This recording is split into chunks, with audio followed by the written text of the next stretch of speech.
Y también y vamos a estar transmitiendo también en nuestra página de Facebook en The Voice of the Silence y Diario Judío también ahí queda grabado para igual la gente que no pudo estar o si la quieren volver a ver.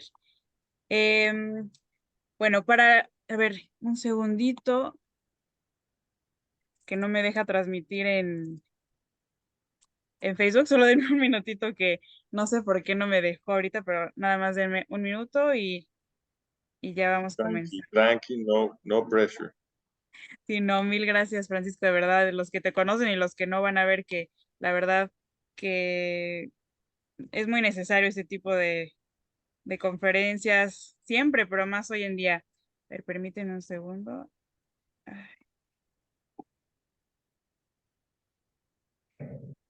es que no me deja.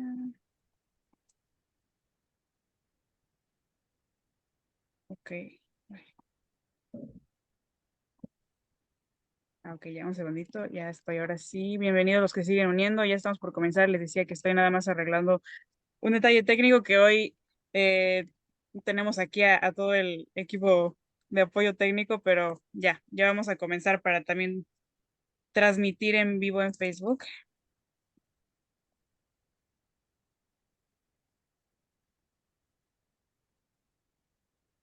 Bienvenidos, bienvenidos. Gracias por estar aquí. Ya ahora sí, ya un segundo.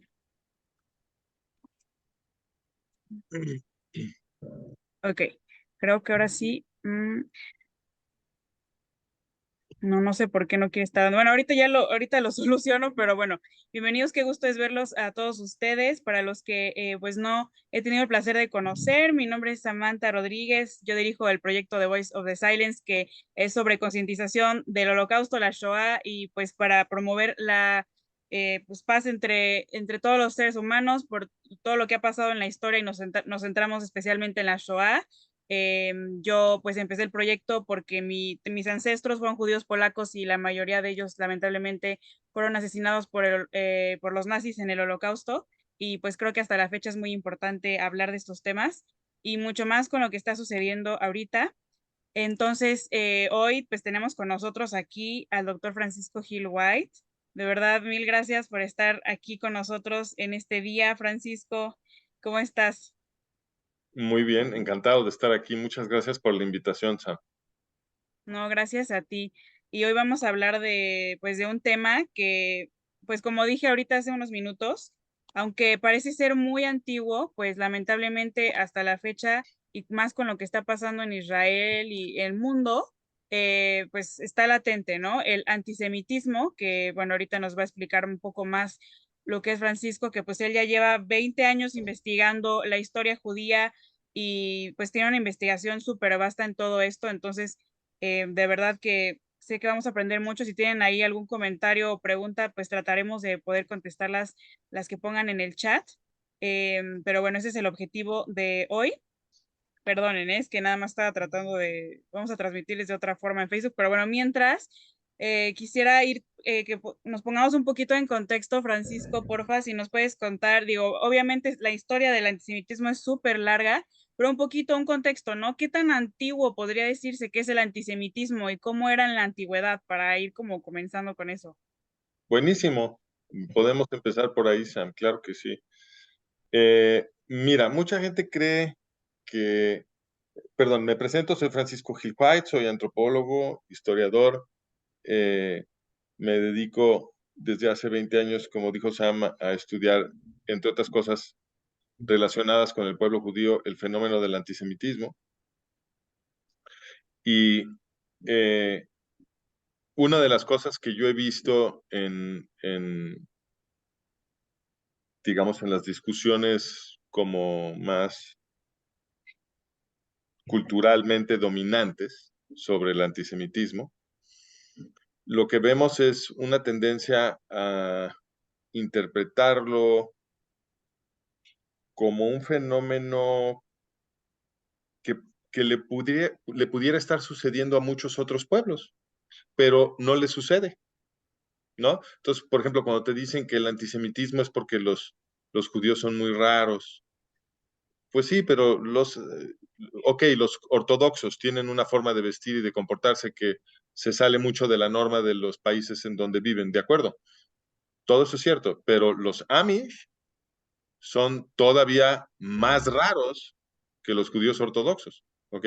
Ellos ni siquiera usan ninguna tecnología que no fuera inventada, creo que en el siglo XVII, o no sé si es XVII o XVIII, pero el punto es que no usan nada de tecnología moderna, ¿no? Entonces y se visten muy raros y viven aparte, todo eso es cierto, pero nadie quiere exterminar a los Amish, ese movimiento no existe. No hay grandes matanzas de Amish cada cuántos años, ¿no? Entonces, cuando la gente quiere explicar el antisemitismo, tenemos que, ponle mute a todos los participantes, porfa, Sam, para Sí, que no oigamos otros micrófonos. Entonces, no debemos, cuando tratamos de explicar el antisemitismo, debemos de ser justos con el fenómeno. O sea, porque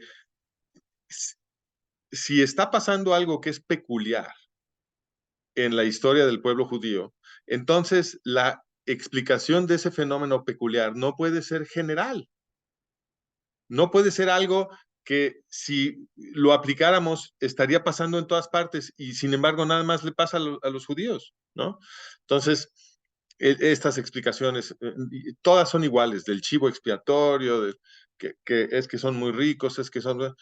Todo eso, ok, pero es que no le pasa a otros pueblos que tienen las mismas características. Entonces, necesitamos una explicación que realmente atine a la peculiaridad del fenómeno.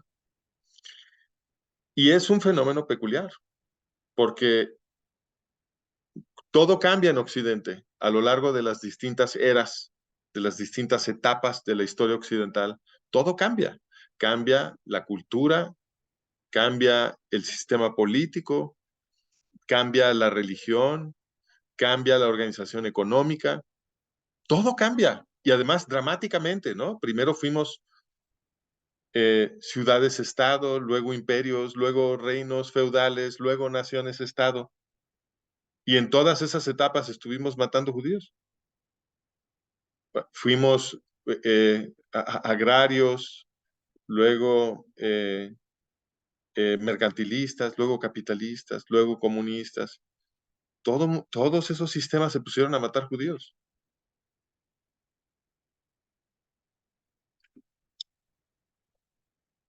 perdón. Sí, la verdad es que como dices, es una historia que viene desde hace muchísimo tiempo, ¿no? O sea, siglos y siglos atrás. Y creo que aunque suena como complicado, siempre es complicado responder esa pregunta, pero yo creo que muchos la tienen en mente. ¿Por qué? ¿No? O sea, sé que es súper vasto, pero ¿por qué, no? ¿Por qué desde tiempos y siglos atrás se persigue al pueblo judío? Esa es la pregunta. Esa es la pregunta, porque el hecho de que todo cambie en Occidente, que la cultura, la política, la economía, la organización, todo cambia, pero en cada etapa volvemos a hacer grandes matanzas de judíos. Tan es así que yo lo llamaría el fenómeno sociológico y político más estable de la civilización occidental. Resiste todo.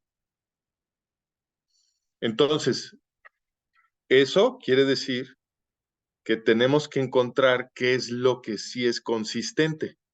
Hay algo que no está cambiando. Hay algo que no está cambiando, que está reproduciendo una y otra vez el fenómeno sociológico de la gran matanza de judíos. Y que Occidente de alguna manera no puede emanciparse de esta pesadilla sociológica, ¿no? Entonces, algo tiene que ser consistente de una etapa a la otra, que es, mi hipótesis es que lo que es consistente de una etapa a la otra es el pueblo judío. El pueblo judío, de cierta forma fundamental, es el mismo de una generación a la otra. ¿Por qué? Porque el pueblo judío lo que hace es transmitir la Torá, ¿ok? A ellos les toca. Ellos transmiten la Torá de una generación a la otra. Y ese proceso de transmisión tiene un efecto sobre la historia. El efecto que tiene es que ahí donde se está transmitiendo la Torá, las sociedades se vuelven mejores. Se vuelven mejores, se vuelven más compasivas, se vuelven más justas. ¿Por qué? Porque la Torá, como explicó el rabino Gilel el Viejo, que es el rabino más influyente de todos los tiempos, el mandamiento Levítico 19:18, amarás a tu prójimo como a ti mismo, es el origen de toda la ley y de todo el pensamiento político judío. Y es, Amarás a tu prójimo. Y sí, yo recuerdo muy bien, de hecho, la vez que yo tuve la oportunidad de conocerte, escuchándote dar también una plática sobre el tema, o sea, claro que estos principios se basa, pues, el derecho internacional, ¿no? Y muchas cosas de las que no nos imaginamos. Entonces, creo que es un punto muy interesante, ¿no? El verlo desde ese camino y pues claro que aparte el pueblo judío, pues, es una cultura milenaria, como dices, ha estado presente en todas las épocas. ¿Sí? Y el efecto que tiene en todas las épocas es este, porque cuando tú organizas un cuerpo de ley, que es la ley de Moisés, alrededor del principio de que amarás a tu prójimo como a ti mismo, pues lo que terminas produciendo es una estructura legal y política para proteger a la gente de la opresión. Y sin coincidencia alguna, este cuerpo de ley, según el libro del Éxodo, tiene su origen histórico mítico en una revolución de esclavos en Egipto. No es ninguna coincidencia, ¿ok?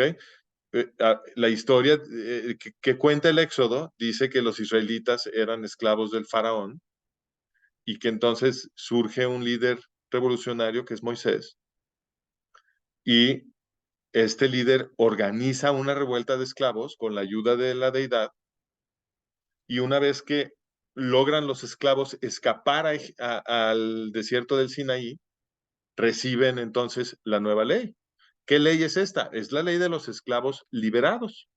Es una ley para que nadie los pueda volver a oprimir jamás, para formar una sociedad utópica en donde todo mundo vive en paz. Ese es el proyecto de la ley de Moisés. Y esta es la razón del antisemitismo. ¿Por qué? Porque si tú tienes a un pueblo entero organizado alrededor de una ley que está diseñada para abolir la esclavitud, fundada sobre el mito de una revuelta de esclavos, pregonando la igualdad en dignidad ante los ojos de Dios y ante la ley de todos los seres humanos, y también conteniendo un diseño para dividir el poder, para que no se pueda concentrar todo el poder institucional en un solo centro, porque todo eso hace la ley de Moisés. Y protegiendo con especial cuidado a los pobres, a las viudas, a los huérfanos, a todas las categorías, al extranjero, todas las categorías de personas vulnerables, ¿no? Bueno, pues esa ley se vuelve una gran amenaza para las élites de poder que quieren esclavizarnos a todos. Esas élites de poder que quieren eliminar por completo la libertad y establecer un sistema de gobierno totalitario, pues no les cuesta ningún trabajo reconocer que una tradición como la tradición judía, pues representa un peligro para su sistema eh, autoritario y totalitario. Claro, no, y sí es muy Entonces, interesante, de hecho, tomarlo desde ese punto de vista que lo explicas, porque pues es una pregunta, como dices, que todo el mundo se la puede hacer y realmente uno no podría encontrar, si no es esto, una razón, digamos que lógica para este odio, digamos, de alguna forma irracional. Y no, bueno, no, con eso, pero cuidado, es que justamente no es irracional. ujú, sí, claro, Ese es el punto. Esto es lo que estoy tratando, eso es lo que yo estoy retando con esta sí, sí, explicación, porque eso es lo que nos han dicho, que el antisemitismo es tienes un odio razón. irracional. No, el antisemitismo es funcional para los sistemas que nos quieren oprimir a todos. Ellos ponen en marcha propaganda antisemita porque esa es la forma como ellos preservan o avanzan sus metas para crear un sistema desigual, ¿ves? Entonces, el antisemitismo es totalmente racional. Lo que pasa es que es malvado, pero es Sí. racional. Ellos, los promotores del antisemitismo nos quieren esclavizar a todos. Mira, es clarísimo en la Segunda Guerra Mundial que la tenemos fresca. No puede ser más obvio. Los antisemitas provocaron una guerra mundial para esclavizar a todo mundo. Los nazis lo que querían era convertir absolutamente a todo mundo en esclavo. Absolutamente todo mundo, incluyendo a los alemanes. Entonces, ¿y quiénes son? Son los antisemitas. Los nazis son los antisemitas, ¿no? La persecución del pueblo judío es una herramienta funcional para establecer sistemas totalitarios. Lo vimos en Rusia, lo vimos en el Imperio zarista, lo vimos en la Inquisición. La institución de la Inquisición era totalitaria. ¿Y contra quién la traía especialmente? Contra los judíos. Claro, y como bien dice una frase, ¿no? Lo que empieza con los judíos no termina con los judíos, y es lo que vemos en la Segunda Guerra Mundial, y ahorita lo que mucha gente pues no está entendiendo, ¿no? De lo que está sucediendo. Pero bueno, regresando muchísimo al origen, digamos, de la palabra, por si alguien no tiene muy bien, muy claro el significado, ¿de dónde viene, no? Esto antisemita, ¿por qué semitas? Ok, es que semita se refiere a el aspecto lingüístico. Entonces, llamamos en la antropología, llamamos pueblos semitas a los pueblos que hablan unos idiomas que están todos relacionados, que juntos forman una familia de idiomas, y esa familia la llamamos la familia semita de idiomas, o semítica. Y uno de esos idiomas semitas es el hebreo. Entonces, Wilhelm Marr, en el siglo XIX, Wilhelm Marr, no sé si era austriaco o alemán, ahorita ya no me acuerdo, pero era un antisemita, era un autor es decir, era un autor que odiaba a los judíos, y él quería una, una palabra que describiera su odio. Y entonces él fue el que inventó el término. Y dijo, como los judíos tradicionalmente hablan hebreo, ritualmente hablan hebreo, dijo, y esa es una lengua semita, entonces yo soy un antisemita. Y él definió el término así, ¿ves? Y a mí me parece que es un término que funciona. Me gusta, me parece que el término antisemita nos ayuda a analizar el mundo, pero creo que es todavía más útil si usamos un término que yo inventé, que es ¿cómo se dice? Para tener el opuesto del antisemitismo, ¿no? Entonces, antisemitismo sabemos lo que es odio a los judíos, pero ojo, como estábamos diciendo hace un segundo, el antisemitismo va correlacionado siempre, en toda la historia, es perfectamente consistente con una cierta ideología política. Entonces, los que odian a los judíos no simplemente odian a los judíos, además tienen una ideología totalitaria, represiva, esclavizadora. ¿Ok? Entonces, todo eso es el antisemitismo, es todo eso, no es nada más el odio a los judíos, es todo el paquete. Entonces, ¿qué pasa si definimos el contrario? El contrario del antisemitismo, ¿qué es? Pues es el semitismo, ¿cierto? Eso sería, si uno es antisemitismo, lo contrario es el semitismo.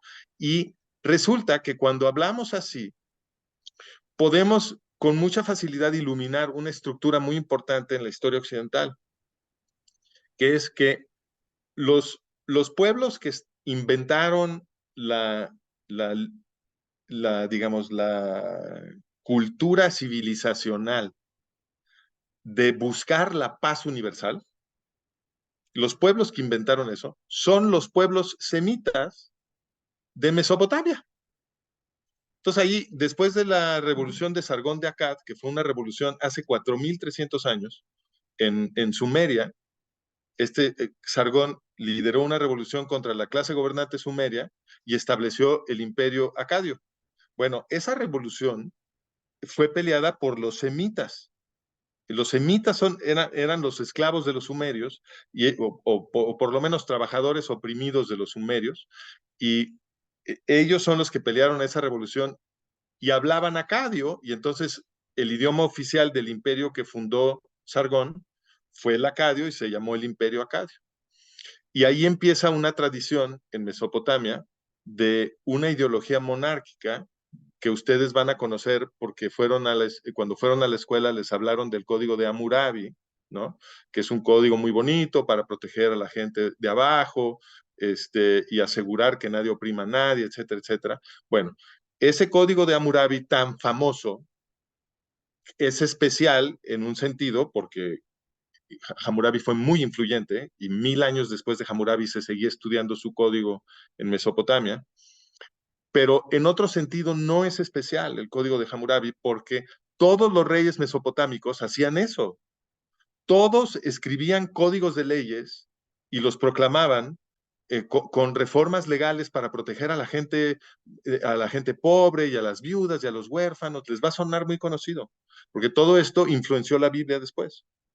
Esto es más viejo que la Biblia. El semitismo es más viejo que la Biblia. El semitismo, que es una tradición otra vez de los pueblos semitas de la Mesopotamia muy antigua, es esta tradición monárquica de que al rey le toca la responsabilidad de que todo el mundo viva en paz y que nadie oprima a nadie. Suena muy moderno, pero es muy antiguo. No es cierto que el occidente moderno es la primera civilización en intentar esto. No, esto estaba sucediendo desde hace 4300 años esta búsqueda de paz universal empieza en Mesopotamia y fue una tradición fundada por este Sargón de Akkad que duró 2000 años hasta que la destruyeron los antisemitas.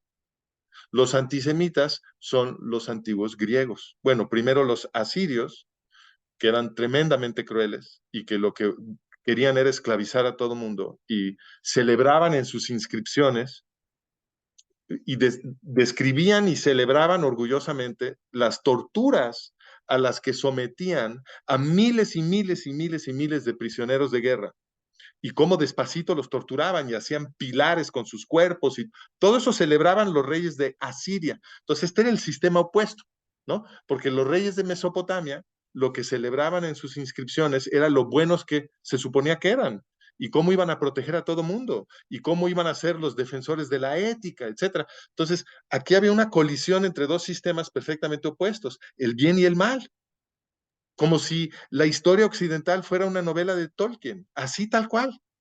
Y fueron justamente los antisemitas, más, porque los asirios sí fueron derrotados por los babilonios eran los herederos de la tradición ética de Sargón de Akkad, los babilonios sí derrotaron a los asirios, los destruyeron por completo, pero en una etapa posterior, los defensores del antisemitismo fueron los griegos, y los griegos sí pudieron con los semitas.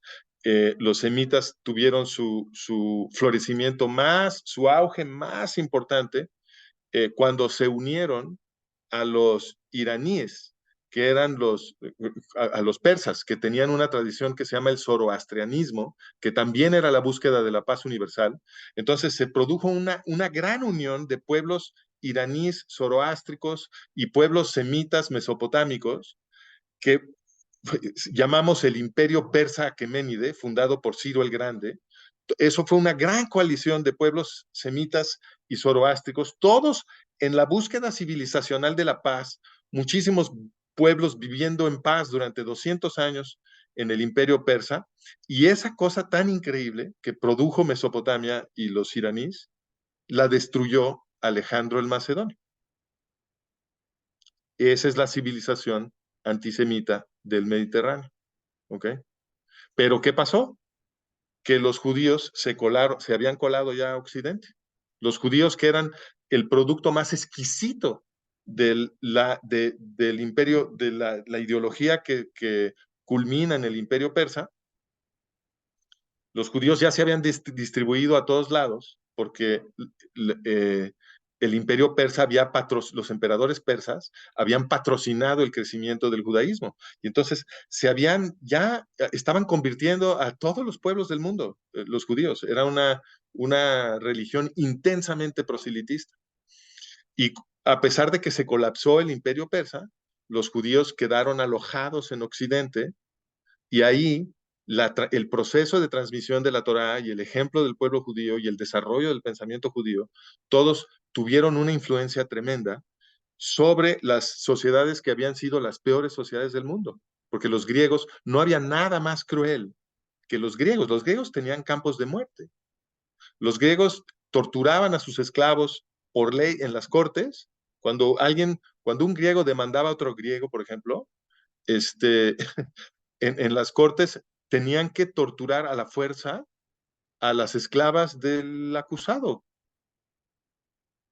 ¿Por qué? Porque pues ellas presenciaban la vida cotidiana de la casa y por lo tanto se suponía que tenían información y para que soltaran toda la sopa, por ley tenían que ser torturadas. Imagínense, era una sociedad muy litigiosa, la aristocracia griega, y eso quería decir que estaban torturando a estas mujeres todo el tiempo.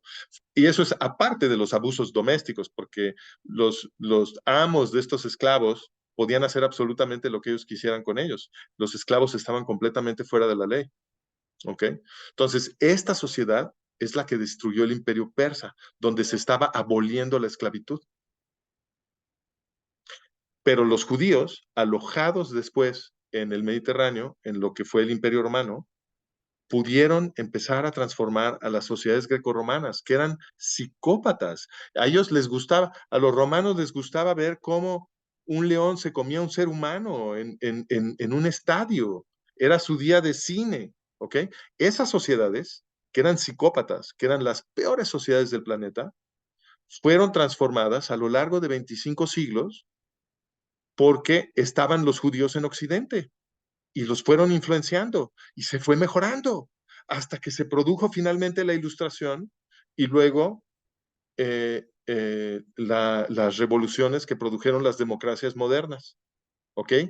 Eso es consecuencia del pensamiento judío, del ejemplo judío, de la literatura judía, actuando sobre las mentes de los occidentales. Y esa es la razón del antisemitismo, porque Wow, las élites de poder que nos quieren esclavizar a todos no están contentas con el proceso que les ha ido quitando poder. Y entonces la propaganda antisemita es algo que ellas producen para envenenar a la gente, para que no puedan descubrir que todo lo bueno que tenemos en Occidente lo recibimos de el pueblo judío. El antisemitismo es la estrategia para evitar que la gente vea este aspecto de la historia, se ilumine, se alíe con el pueblo judío y todos vivamos en libertad y en igualdad. la verdad es que, bueno, todos nos estamos dando cuenta que es mucho más profundo de lo que a veces podemos pensar, ¿no? Y muy antiguo en el sentido de que desde que empezó, pues, la civilización, ¿no? Y también algo que seguro tú me afirmarás es que también estas culturas, como la griega, la romana, etcétera, eran, digamos que, politeístas, ¿no? Entonces también a ellos les chocaba que, digamos, la religión judía, hablando de religión, no solo cultura, pues siempre ha sido un solo Dios, ¿no? Monoteísta. Entonces creo que también eso desde el principio fue como bueno, ya hablando más religiosamente, un choque, pero todo lo que has dicho tiene pues muchísimo sentido hablando de cómo se han desarrollado todas las sociedades a través de la historia. Y ahora quisiera que nos centráramos un poco más cercano en el siglo pasado, en el siglo XX, que pues todos sabemos que es uno de, bueno, una de las expresiones más grandes de antisemitismo y genocidio que fue el Holocausto, la Shoah en la Segunda Guerra Mundial. ¿Tú cómo nos podrías explicar cómo es que este auge, ¿no? Empezó o digamos que explotó, se desarrolló en el siglo XX. Bueno, lo que pasa es que no hay realmente, el siglo XX no es singular. Yo creo que ese es el mensaje más importante que yo tengo para ustedes. Ujú. El siglo XX no fue especial. Yo sé que eso les dijeron en la escuela, que el holocausto fue una cosa muy excepcional y que una cosa tremenda, pero creo que ya se están dando cuenta que no. Ya vamos para el siguiente. Yo tengo 20 años gritando que vamos para el siguiente. Apenas ahorita me están pelando. Pero obviamente íbamos para el siguiente. Pues, no, uno no tiene que ser un genio. O sea, un científico social no tiene que ser un genio para decir, este siglo va a suceder lo que pasa cada siglo. En el siglo XXI vamos a ver un proceso social para atacar al pueblo judío como lo vimos en el siglo XX, como lo vimos en el siglo XIX, como lo vimos en el XVIII, XVII, XVI, XV, XIV, XIII. O sea, no hace falta ser un genio. Decir, lo que siempre pasa va a volver a pasar. Y sin embargo, eh, se nos olvida, se nos olvida que esto siempre pasa. Cada generación cree, ya cambiamos y esto va a ser distinto. No, esto va a seguir así hasta que no logremos iluminar a la gente sobre la contribución histórica del pueblo judío. Lo tienen que entender que todo lo que atesoramos en la civilización moderna occidental viene del pueblo judío. Ya dejen de matar judíos, no sean estúpidos. Cuando entiendan esto, entonces sí podemos detener el proceso histórico, pero el proceso histórico no se va a detener porque sí. Las élites de poder que producen la propaganda antisemita para tratar de destruir los sistemas democráticos que fueron creados a lo largo de todos estos siglos, finalmente, esas élites de poder no van a dejar de producir propaganda antisemita, porque ellos quieren un mundo totalitario. Entonces, hasta que ellos no sean derrotados, esto no se va a detener. Tenemos que ganar. Y la forma de ganar es que todos los occidentales entiendan, porque el día que los occidentales entiendan, todos dejan de cooperar con esto. Y eso esfuma el poder de estas gentes. Estas Justo gentes curioso, ¿no? necesitan, ¿perdón? Que no, que es justo curioso lo que dices de cómo se va replicando o repitiendo de alguna forma, asimilando la historia, que justamente los grupos que han sido antisemitas, por ejemplo, los nazis, que es lo que más tratamos en el proyecto, pues eran totalitarios, ¿no? Y lo vemos ahorita también un sistema terrorista que quiere apoderarse no solamente de ahí, ¿no? Sino, como dijimos, lo que empieza con los judíos no termina con los judíos, pero cómo se repite, ¿no? Esa misma como ideología y el fondo de este odio y como tú dices, o sea, igual y lo que, o sea, dices y que es cierto, ¿no? Se lo debemos a la cultura judía históricamente, muchísimas cosas de las que tenemos. Con eso no estamos hablando específicamente de política, de un Estado de Israel, etcétera. Eso ya son otros temas, pero en el sentido de históricamente el pueblo judío nos ha aportado tanto, ¿no? A lo largo de tantos siglos. Así es, así es, pero el problema es que no, la gente no lo tiene claro. La gente no entiende esto. Sí. Si la gente entendiera esto, las movilizaciones antisemitas serían imposibles. Imposibles. Pero la gente tiene lo que tiene la gente en la cabeza es propaganda antisemita. Eso es lo que tiene en la cabeza.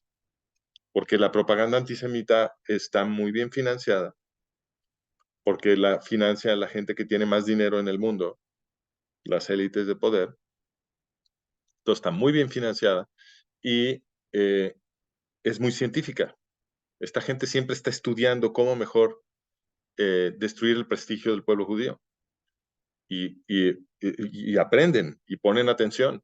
Y del otro lado tenemos mucha gente pampando moscas, en vez de estarse organizando de la misma forma para vencer el antisemitismo. Si tú quieres vencer el antisemitismo, tú tienes que hacer ciencia del otro lado. ¿Cómo funciona el antisemitismo? ¿Qué están haciendo estas élites de poder? ¿Cómo se organizan? ¿Cuál es su ideología? ¿Qué instituciones controlan? ¿Cómo funciona la gramática política que ellos están tratando de afectar? ¿Cómo nos están manipulando? ¿Cómo nos administran la realidad? Todas esas cosas, nosotros del lado ciudadano que quiere ser libre, tenemos que estudiarlas con ciencia. Tenemos que aplicar la ciencia a estudiar todo esto. Y esto necesita financiamiento. Si no hacemos nosotros el mismo tipo de esfuerzo para tratar de proteger nuestras libertades y sabotear las metas de las élites de poder que quieren destruir nuestra democracia, si nosotros no hacemos esa parte, pues obviamente vamos a perder. El antisemitismo no va a desaparecer porque apretamos los dientes. El antisemitismo solamente desaparece si los ciudadanos hacemos ciencia para derrotar el antisemitismo, para ilustrar a nuestros hermanos y nuestras hermanas. Es que De como otra manera no se mencionas, puede. ¿no? El problema es que la mayoría de las personas, por ejemplo, tanto tú como yo no pertenecemos a la comunidad judía. Puede que muchos de los que están aquí conectados tampoco o sí, pero mucha gente que no es judía, digamos, puede pensar que no me afecta a mí, ¿no? O sea, el antisemitismo no me afecta a mí, la situación que está pasando no me afecta a mí, pero ahorita estamos Bueno, dándonos cuenta. pero es notable, ¿no? Que puedan decir eso. Es notable. Porque la Segunda Guerra Mundial es evidencia muy dramática. O sea, ¿cómo pudiera haber una lección más clara? O sea, ¿cómo? No me la puedo imaginar. La guerra fue planetaria y los antisemitas terminaron matando más de 64 millones de no judíos, ¿ok? No judíos, y también esclavizaron a cientos de millones de no judíos. Obviamente los antisemitas, a los no judíos, pues no nos conviene nada. Entonces, sí es notable. O sea, ¿qué está aprendiendo? ¿Cómo enseñan la Segunda Guerra Mundial en la escuela? ¿Qué es lo que están aprendiendo los niños? Que no entiendan algo tan obvio. A mí este 20 me cayó cuando yo era niño. Yo creo que a mí sí me enseñaron bien sobre la Segunda Guerra Mundial, porque yo desde niño decía, qué horror los antisemitas, qué peligroso el antisemitismo. Esto a mí me quedaba clarísimo, que los antisemitas eran los malos, pues habían causado una guerra mundial. ¿Esos cómo van a ser los buenos? ¿Cómo va a ser posible que a la gente no le dé vergüenza expresar una opinión que se parezca a la de los nazis? Ni lejanamente. ¿Cómo eso? No entiendo, es verdaderamente es asombroso. Y eso lo que me dice a mí es que el peso cultural de la tradición antisemita de Occidente es tremendo. Es un lastre que venimos arrastrando que pesa muchísimo porque tiene el peso de muchos siglos y es muy difícil desarticularlo. Y sí requiere que hagamos mucha ciencia alrededor de esto, porque el antisemitismo no es un fenómeno menor, es el motor político de Occidente, o el freno, más bien. Los judíos son el motor y el antisemitismo es el freno, ¿no? Entonces, no es una cosa menor. El antisemitismo produce guerras mundiales, produce inquisición, produjo un gran genocidio en el Imperio Romano. Los romanos también exterminaron a los judíos, ¿no? Porque también eran totalitarios, ¿no? Viviendo, Entonces, bueno, ujú, en el siglo XX, que bueno, ya estamos hablando del Holocausto, la Segunda Guerra Mundial, se supone que se consideraba ya, ¿no? Un mundo moderno, industrializado, la civilización, por ejemplo, los alemanes, pues muy, no sé, doctos, muy, etcétera. Yo sé que digamos que la pregunta, ¿cómo fue eso posible? Ya ha sido respondida con todo esto, pero ¿qué es lo que fue como, ya lo mencionaste también, tal vez no fue como único porque eso se ha repetido en los siglos, pero ¿qué es lo que sí cambió después de que los nazis perpetraron todo este genocidio? O sea, ¿cómo evolucionó digamos, antisemitismo? bueno, esta es una muy buena pregunta. Entonces, porque inmediatamente después de la guerra había algo de vergüenza para expresar antisemitismo en público. Entonces, y naturalmente mucha gente sentía una compasión genuina por el pueblo judío, porque había sufrido mucho en la guerra. Muchísima gente había muerto, qué barbaridad. Era una cosa tremenda. Entonces, al principio hubo como le dieron chance a los judíos durante como 20, 30 años. Y a mí me tocó la transición. Eh, Cuando yo era niño, en los 70s, en mi familia católica, yo veía que todo el mundo admiraba mucho el Estado de Israel. Era un mundo muy distinto. El Estado de Israel era el héroe de todo el mundo en Occidente, porque era un milagro. Era un Estado creado por un pueblo que había sido perseguido en todos lados. Unos habían salido corriendo de Europa, escapando la opresión que luego se convirtió en el genocidio nazi. Y otros habían salido corriendo de los países árabes, porque después de la guerra de 48, la guerra de independencia israelí, los países árabes todos expulsaron a sus poblaciones judías. De esto ya nadie habla, como si no hubiera sucedido, como si, como si el mundo árabe no tuviera que compensar a los judíos por esto. Ah, no, no, no. Solamente cuando tú eres un árabe que tiene una queja contra un judío, entonces si toda la comunidad internacional se moviliza para que se te haga justicia. Pero a los judíos que fueron expulsados y robados por los países árabes, de donde eran ciudadanos en 49, y fueron expulsados nada más porque eran judíos, no, de esos nadie ni habla, nadie menciona el tema, no existe, ¿no? Entonces, los judíos todos llegaron a, no, no todos, también había judíos en el lugar, pero digamos, un país creado por inmigrantes que estaban escapando la persecución más tremenda y de pronto lo convierten en una potencia económica y en un ejemplo de buen gobierno, de democracia, de tolerancia, de respeto a los derechos humanos, etcétera, ¿no? De convivencia, inclusive con sus enemigos, ¿no? Y En el chat están preguntando si puedes repetir de dónde fueron expulsados por los árabes. de todos los países árabes. En 1949, todos los países árabes expulsaron a sus poblaciones judías, una población gigantesca. Muchos se fueron a Estados Unidos y a otros lugares, y la mitad se fueron a Israel. Israel los absorbió.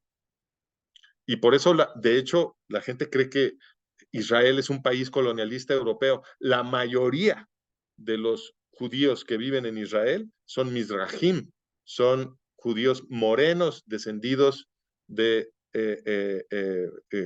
árabes, son árabes, y no son europeos, ¿no? Entonces, y esa es la mayoría de la población de Israel, y es gente que fue pisoteada cuando vivía en los países árabes, eran dimis, y luego los patearon para afuera y les quitaron todo su dinero, y llegaron a Israel con nada, ¿ok? Entonces, imagínate, todo el mundo entendía que esto era una cosa tremenda, que pues, todos estos refugiados habían hecho florecer un país, pero no cualquier país, un país que había sido desierto y pantano. Entonces, y luego, estos sobrevivientes de las masacres y las expulsiones europeas y musulmanas, todos los países árabes de alrededor simultáneamente los atacan y ganan una y otra vez. Y en los 70, cuando yo era niño, las guerras de 1967 y 1973, pues estaban muy frescas en la memoria de la gente. Entonces yo escuchaba cómo la gente hablaba de Israel, todo el mundo decía, wow, es que los israelíes son impresionantes, eran el héroe de todos. Familia católica, pero se reconocía, ¿no? ¡Qué bárbaro! O sea, los quieren volver a exterminar y se defienden y ganan y establecieron un país increíble. Era wow. Y en ese momento cambió. Ahí en los 70 todo cambió. ¿Qué fue lo que pasó? Que los antisemitas encontraron la estrategia. Dijeron, es que el problema que tenemos es que todo el mundo percibe a Israel como David, peleando contra Goliat. Tenemos que cambiar esa ecuación. Y entonces agarraron y Bruno Kreisky, que era el canciller austriaco, y ¿cómo se llama el otro? Willy Brandt, que era el alemán, se juntaron, hicieron una gran conferencia internacional socialista, que Kreisky era el presidente y luego el vicepresidente de la Internacional Socialista, y entonces hicieron una gran conferencia socialista, invitaron a Yasser Arafat a que diera un discurso para que lo bautizaran como la mascota de la izquierda. Y entonces empezaron a hablar de que Israel oprimía a los pobrecitos palestinos, y ahí empezó toda esa narrativa en donde Israel ya no es David, ahora Israel es Goliat.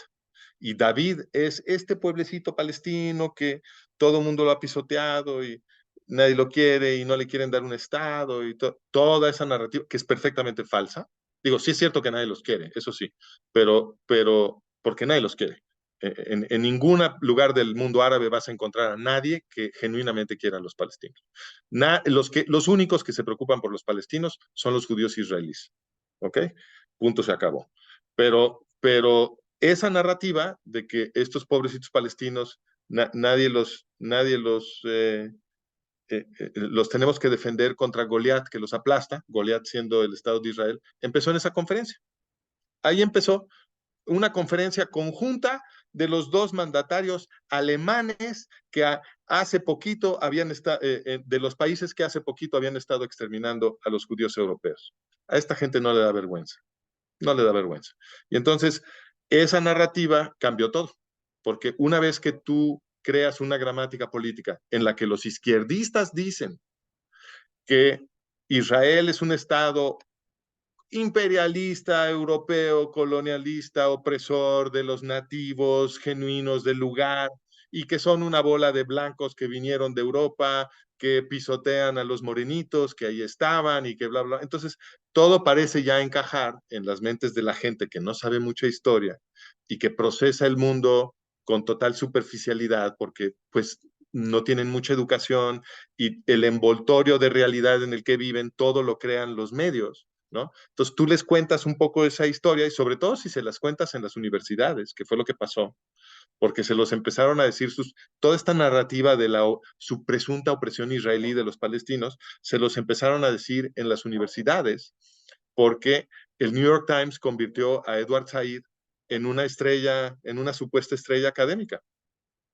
Sí, claro, y Pues vemos hasta la fecha todo este tipo de, pues, esta historia, digamos, que estás diciendo, pues es la narrativa que ahorita estamos observando en todos lados, ¿no? En las noticias, en las redes sociales, en la gente, esa etcétera.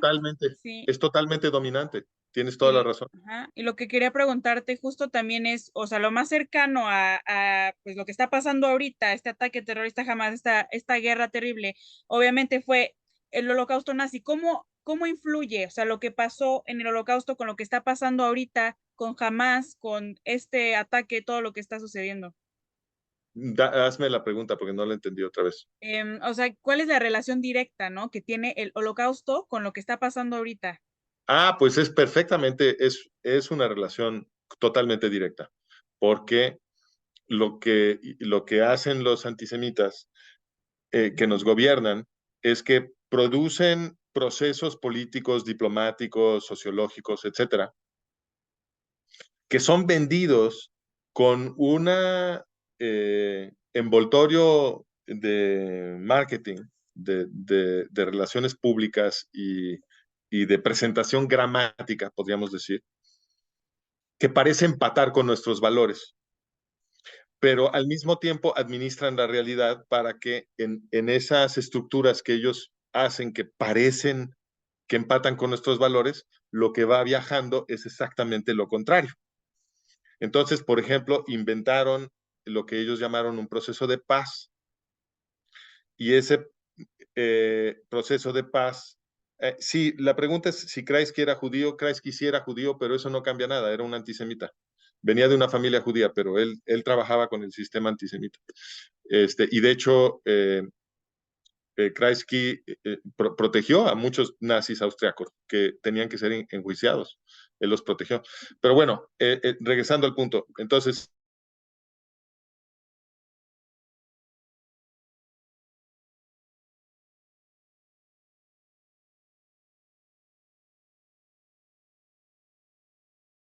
los representantes del pueblo árabe palestino reciben para gobernar un territorio a cambio de dejar las armas y aceptar vivir en paz con el Estado de Israel. ¿Okay? Se supone que eso es el proceso de paz. Pero, ¿cuál es el vehículo que viaja en el proceso de paz? Pues es una organización que se llama OLP Fatah, que nadie disputa que inicia como una organización terrorista dedicada a matar civiles judíos, ¿no? Entonces, la narrativa que le vendieron a la gente es, no, esta organización cuya ideología es matar civiles, ahora los vamos a considerar los buenos, porque ellos, a cambio de ya no matar más civiles judíos, o sea, van a abandonar el crimen de homicidio en masa al que se habían estado dedicando, simplemente van a decir, ya nos detenemos, y los vamos a premiar por detenerse, en vez de meterlos a todos a la cárcel, ¿no? Los vamos a premiar por detenerse con su homicidio en masa, ¿no? Dándoles, armando un proceso diplomático para darles un territorio dentro del Estado de Israel. Oye, Y que esa organización tiene origen en el nazismo, ¿no? Yo recuerdo haber escuchado a eso que voy. menciona, sí, sí. Sí, a eso voy. Entonces, esta organización que va a ser premiada simplemente por afirmar que va a interrumpir su homicidio en masa, ¿no? Resulta que es una organización que viene de la solución final nazi. Ah, caray, sí.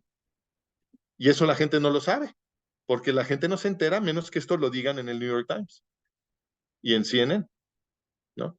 Pero no lo dicen, no se lo dicen a nadie, ¿no? Pero el fundador de esta organización, Al-Fatah, que luego se come a la OLP, se llamaba Haj Amin al-Husseini, y Haj Amin al-Husseini, que es el padre fundador del movimiento árabe palestino, que ya había ha organizado varios ataques terroristas contra los judíos del mandato británico de Palestina, donde él era el muftí. Este Husseini, cuando estalla la Segunda Guerra Mundial, se va a Berlín y se vuelve el mejor amigo de Adolfo Eichmann. Lo hacen un muy alto nazi. Los nazis lo respetaban muchísimo. Creían que iba a ser el siguiente califa del mundo musulmán. Y se queda Husseini, según el testimonio del segundo de a bordo de Eichmann, que era Dieter Wislicenny, Husseini se queda, bueno, esto no es según su testimonio, esto está, es perfectamente público. Husseini se queda toda la guerra en la zona controlada por los nazis y con un puesto que es de alto nazi, porque le dan una burocracia entera y un presupuesto, ¿no? El Bureau des Grossmufti se llamaba. No, pero lo que atestiguó Dieter Wislicenny, el segundo de a bordo de Eichmann, es que lo que hizo durante la guerra Husseini, entre otras cosas, fue ayudarle a Eichmann a administrar todo el sistema de campos de muerte. Y también tenemos documentado, y ustedes pueden ver la documentación fotográfica de esto en internet sin ningún problema, lo pueden buscar después. Husseini entrenó divisiones enteras de la SS de Heinrich Himmler, que participaron directamente en el capítulo yugoslavo del Holocausto. Entonces, Husseini es un personaje de la talla de Hitler. No haberte enterado de Husseini es como no saber quién es Adolfo Hitler. Porque de hecho Dieter Wislicenny testificó en el Tribunal de Guerra de Nuremberg que Husseini era el que había convencido a los nazis de ya no expulsar más judíos. Porque sí, ya estaban matando muchos judíos, pero también estaban expulsando muchos judíos y no habían tomado la decisión de matarlos a todos. Y Husseini fue el que les dijo, ya no expulsen a ningún judío, los vamos a matar a todos. Y que él fue el que los convenció, según Wislicenny. Entonces, es de la talla de Hitler, este señor, y la gente no lo conoce. ¿Y qué crees? Es el fundador de Al-Fatah, que luego se convierte en la OLP, que ahora llamamos la Autoridad Palestina, para la cual el gobierno de Estados Unidos, que por supuesto es gobernado por esta élite de poder antisemita, elaboró un proceso diplomático para meterlo con calzador a Israel. Ese es el mundo en el que ustedes viven. Es en el mundo en el que siempre hemos vivido. Y para emanciparnos de este mundo, tenemos que luchar consciente y públicamente contra el antisemitismo. Si nos agachamos, nos vuelve a pasar lo que sucedió en la Segunda Guerra Mundial y lo que sucedió en la Inquisición y lo que sucedió en el Imperio Romano. Tenemos que luchar todos, pública y enérgicamente, contra el antisemitismo, porque el antisemitismo es la herramienta de la destrucción de las libertades occidentales. Claro, ¿no? Y esto es algo, todo esto es algo que no se toma en cuenta, ¿no? Toda la información y desinformación que nos llega por todos lados hoy en día con lo que está pasando. Un claro ejemplo es algo que preguntan ahorita en el chat. Digo, ya ahorita pusiste obviamente un contexto muy claro de dónde vienen estas organizaciones terroristas, pero ahorita hay una tendencia que se está pues esparciendo diciendo que el Estado de Israel creó a Hamás. O sea, ¿cuál fue el origen de Hamás? Digo, ya lo estabas diciendo, pero un poco más sobre eso. No, no como el Estado de Israel creó jamás, pues ni que los musulmanes radicales necesitaran que los judíos los estuvieran organizando Pues es para que esto es formar. preocupante porque ya van varios lugares que yo escucho a gente Sí, y sí, comentarios de este tipo. este es un rumor muy viejo. Yo lo refuté hace muchos años. Cuando iniciaba este rumor, yo me eché un clavado e investigué de dónde venía y lo refuté hace muchísimos años. Ahorita acabo de republicar toda esa investigación en un artículo que la actualiza. Lo pueden ustedes leer en Management of Reality. Ahí les va a dar las ligas luego Sam. Pero no, por supuesto que es falso. Jamás fue creado por un clérigo musulmán. Bueno, no sé si él era clérigo, pero estaba ahí fundando disque caridades y una caridad que se llama Muyama y una universidad y demás, el Sheikh Ahmed Yassin. Y lo que le andaban achacando a Israel es que supuestamente habían financiado a Yassin en su origen, etcétera, pero todo eso es falso. Lo único que hizo el Estado de Israel es cuando Yassin todavía se estaba comportando como un activista social de obras de caridad, que era lo que estaba haciendo al principio, fundó una caridad y fundó una universidad, y pues Israel lo dejó. ¿Por qué no vas a dejar a alguien fundar una caridad? Este, no, lo que pasó luego es que eh, resultó que estaba almacenando armas en la mezquita, creo, o en algún lugar, en algún edificio de él andaba almacenando armas y lo cacharon y lo metieron a la prisión. Por supuesto que lo metieron a la prisión. No, Israel no ayudó a fundar jamás, todo lo contrario. Lo que pasa es que a Yassin lo dejaron salir en 1985, me parece, como parte del acuerdo Gibril, que era para liberar a un montón de terroristas de las cárceles de Israel a cambio de que los terroristas palestinos que habían secuestrado un avión que iba de Atenas a no sé dónde, habían secuestrado un avión lleno de occidentales, no eran israelíes, pero entonces los terroristas palestinos que los secuestraron dijeron, no los vamos a soltar a menos que los israelíes suelten a todas estas gentes de las cárceles, a todos estos terroristas que están en las cárceles israelíes. Y entonces los israelíes, para salvar a esos occidentales que nunca los defienden a ellos, dejaron salir a todos esos terroristas que son profesionales de matar judíos, y en esa tanda de liberaciones de terroristas salió Yassin. Y luego, por eso pudo luego fundar Hamas, pero pues no, esto no es ayudar a fundar jamás. Esto es simplemente que las autoridades israelíes pues no son clarividentes y no sabían que Yassin luego iba a fundar jamás. En esa liberación de terroristas del acuerdo Gibril, soltaron a gente que parecía ser muchísimo más peligrosa que Yassin. Eh, ¿No? Entonces, por supuesto que Israel no tuvo nada que ver con la fundación de Hamas. Estas son, todo el tiempo inventan cualquier calumnia. Mira, en el medioevo le decían a la gente, los curas dominicos y franciscanos, los frailes, le decían a la gente que los judíos se robaban niños para comerse su sangre en ritos satánicos. Eso les decían. Y la gente lo creía, y ahora la gente cree que Israel fundó jamás, porque tú le puedes decir a la gente cualquier calumnia sobre los judíos y se pega. Sí, la cosa es que uno pensaría que como ahorita, siglo XXI, tenemos todas las medios de comunicación, incluso lo puede hasta hacer peor, lo estamos viendo. Hoy nos podemos enterar todo al segundo, pero también de mentiras, ¿no? Y es lo que muchas veces está entrando a la mente de muchísimas personas. Y una pregunta que digo, yo sé que obviamente suena como igual y muy utópica, o que la están preguntando en el chat y yo también, pues obviamente la tenía en mente, o sea, ¿qué podemos hacer nosotros, no? O sea, en contra del antisemitismo y para regresar como a apoyar esta búsqueda de paz y bondad, o sea, ¿qué podemos hacer, no? Porque a Ah, veces no, pues, parece que no podemos hacer nada, ¿no? no, claro que sí, podemos hacer muchísimo. Nosotros estamos viviendo una revolución tecnológica que nos da una gran oportunidad de ilustrar a todos nuestros hermanos y todas nuestras hermanas en Occidente, y rápido. Ahorita, gracias a la revolución del podcast, es posible para una sola persona comunicarse con el planeta entero. Ya lo demostró Joe Rogan. Entonces, por supuesto que nos podemos defender, es cuestión de ilustrarnos, tenemos que comunicarnos con nuestros hermanos en todo Occidente, explicarles estas cosas que estamos entendiendo, volver virales estas comunicaciones, vuélvanlas virales, compártanlas con todo mundo. Cuando todo mundo entienda que, eh, cuando todos los occidentales entiendan que pelear contra el antisemitismo es lo mismo que defender tu casa, tu familia, tu tribu, tu país, el tuyo, no el de los judíos, el tuyo, tu casa, tu familia, tu país, todo va a sobrevivir si combates el antisemitismo, porque el antisemitismo es la herramienta funcional del totalitarismo.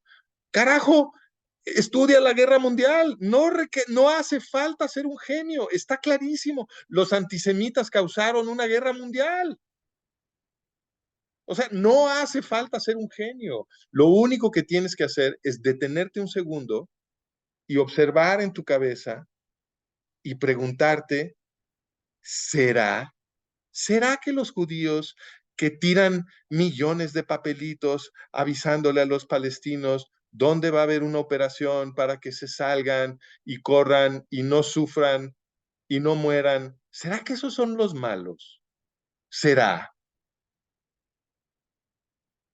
¿Será que los judíos que llegaron al hospital Shifa eh, con médicos para atender a los pacientes del hospital árabes palestinos y que la operación militar no los perjudicara más de lo necesario? Esos soldados que llegaron con los médicos israelíes para atender a los árabes palestinos, ¿serán ellos los malos? ¿O serán los malos los que controlan la BBC que dieron esa noticia al revés y le dijeron a todo el mundo que los judíos habían llegado a atacar al personal médico del hospital Shifa? ¿Quiénes serán los malos?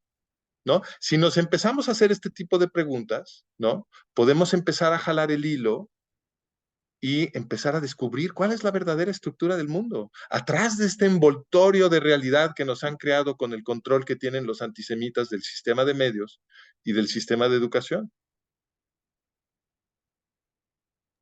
Sí, justo creo que lo que hacemos, bueno, tú y yo y mucha gente es promover la educación, ¿no? Que es la única respuesta ante no solo esto, sino pues digamos que todo el odio y el mal que podemos ver actualmente en el mundo, pues es simplemente, bueno, suena simple como dices, pero es la educación y pues ir a fuentes primarias, mucha, como dices, la gente se fía de cualquier cosa hoy en día es el problema, pero creo que sí también estos mismos medios que nos llega tanta basura, podemos, como dijiste, usarlos nosotros también para poder, pues, digamos que contrarrestar o decir la verdad de lo que está sucediendo. Entonces, creo que eso es muy importante, ¿no? Bueno, ahí por ahí hay muchos comentarios y todo, tal vez por el tiempo no podremos todo, pero sí se me hace importante, alguien pregunta, por ejemplo, hablando de esto de informarnos, ¿cuáles libros recomiendas para tener más conocimiento del tema o qué leer, ¿no? ¿Dónde Bueno, a informarnos? ver, lo primero que yo recomiendo, obviamente, porque yo soy el que he estado armando este modelo, es que lean mis libros,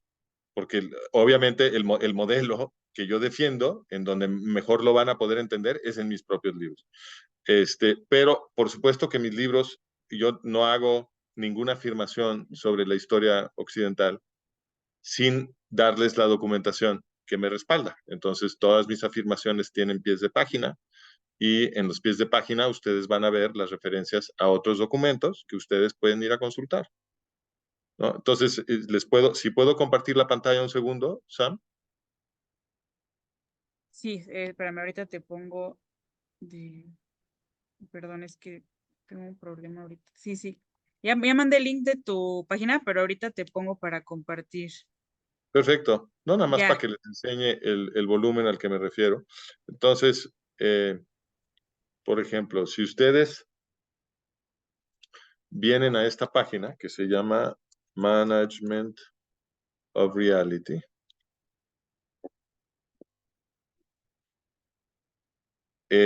aquí van a ver artículos, cursos, libros, videos, son todos los contenidos que tenemos. Para entender mejor todo esto que hemos estado platicando, eso pican ahí en libros y cómprense este libro, Palestina y los nazis. Bueno, yo creo que el primero y el segundo, léanlos todos, pero el primero es el que habla explícitamente de este tema que fue protagónico hoy sobre Palestina y los nazis, y también tiene, por ser el tomo uno de una serie de libros que están todos vinculados, por ser el tomo uno, tiene en la introducción un tratamiento de todo mi modelo histórico, que también lo mencioné hoy a grandes rasgos, cuando, ¿no? Lo que yo ya les estoy dando hoy ya es un desarrollo un poquito más sofisticado que lo que está en ese libro, porque ese lo escribí hace algunos años. Entonces, todo este asunto del semitismo, que ahora me ha parecido tan productivo, y tanto énfasis en las civilizaciones mesopotámicas, eso es nuevo, porque esa parte yo no la había entendido todavía, pero todo el asunto de el efecto del judaísmo en la historia occidental, en toda la historia occidental, y el asunto de los persas y el imperio persa, todo eso sí está. Y los griegos y los romanos, todo eso sí está. Entonces, es el tomo uno es el que le sirve para todos esos temas, y el tomo 2 es el que explica eh, y documenta este asunto de que toda la élite de poder en Occidente es antisemita y estuvieron apoyando a los nazis. Y toda la historia de la Segunda Guerra Mundial tiene que reescribirse.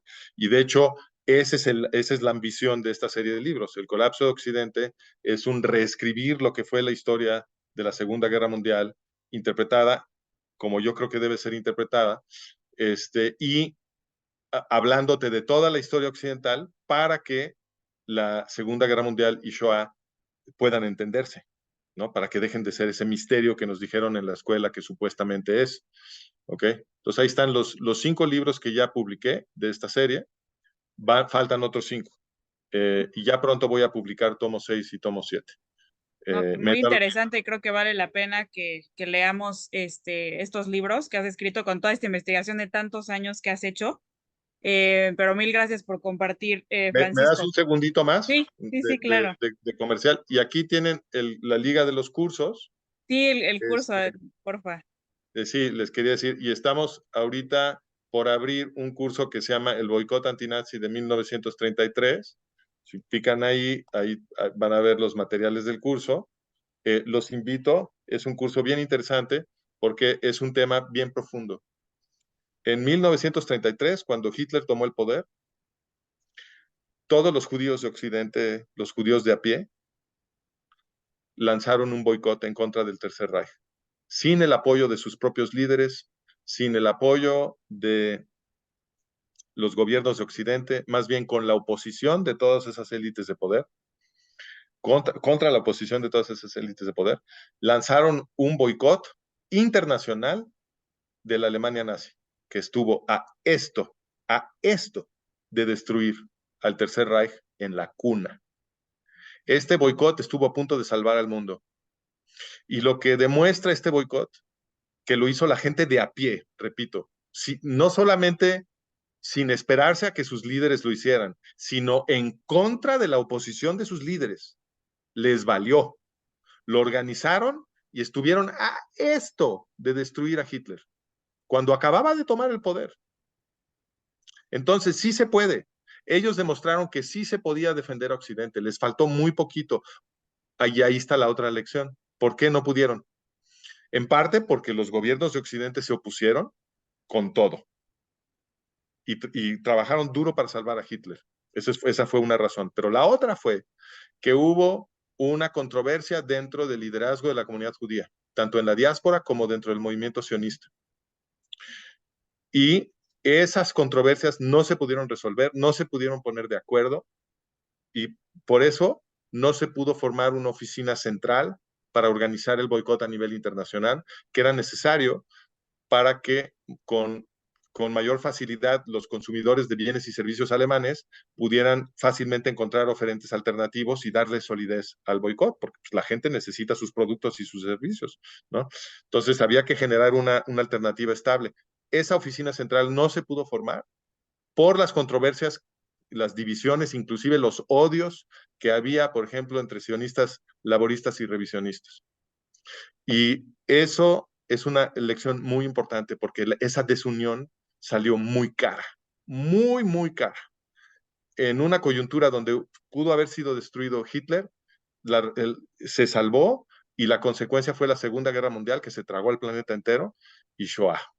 Y una Entonces, parte muy de la historia que muchas veces no conocemos, ¿no? Y creo que vale muchísimo la pena. Mandé en el chat también el link directo para el buenísimo. curso y también lo estaré mandando en el grupo de WhatsApp, quienes están ahí, para que puedan tener la información si quieren estar en el curso. También Francisco, pues constantemente hace más cursos de diversos temas relacionados, entonces creo que vale muchísimo la pena.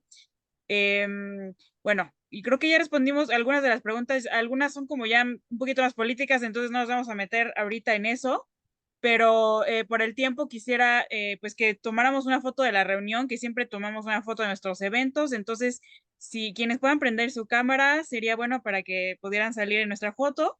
Sí, ahora Sé que este todos los hipócritas antisociales que no nos se dejaron ver durante toda mi plática, ahora van a ser como que sí son muy sociales y van a salir en la foto muy sonrientes. No, no, eso es una mentira. No, es que ya es fácil aquí esconderse con la tecnología, pero yo vi que estaban muy atentos ahí comentando, preguntando y de todo. Qué Qué gusto gusto ver a verlos, todos. me hubiera encantado verlos durante la plática.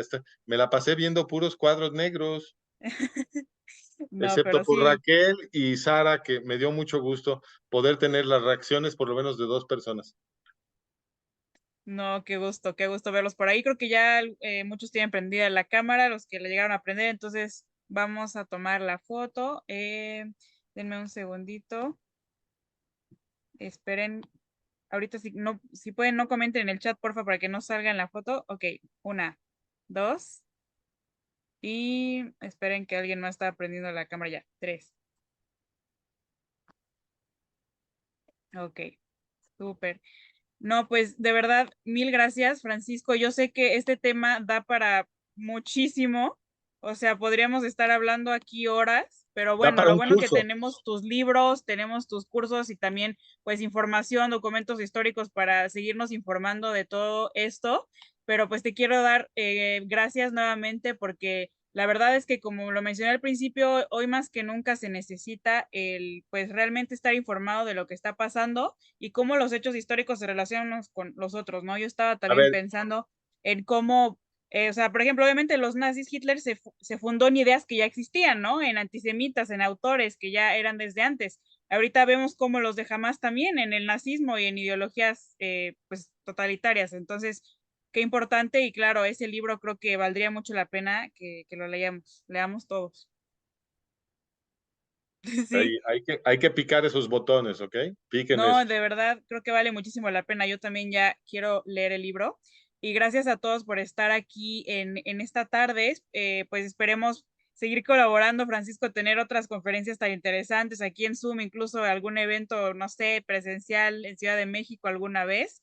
Y de verdad, mil gracias. Pues a nombre de The Voice of the Silence y de Diario Judío, muchísimas gracias a todos. Gracias, Francisco. Y pues nos seguimos viendo. Esperen nuestros siguientes eventos. Bye, bonita tarde. Ay. Gracias. Bye.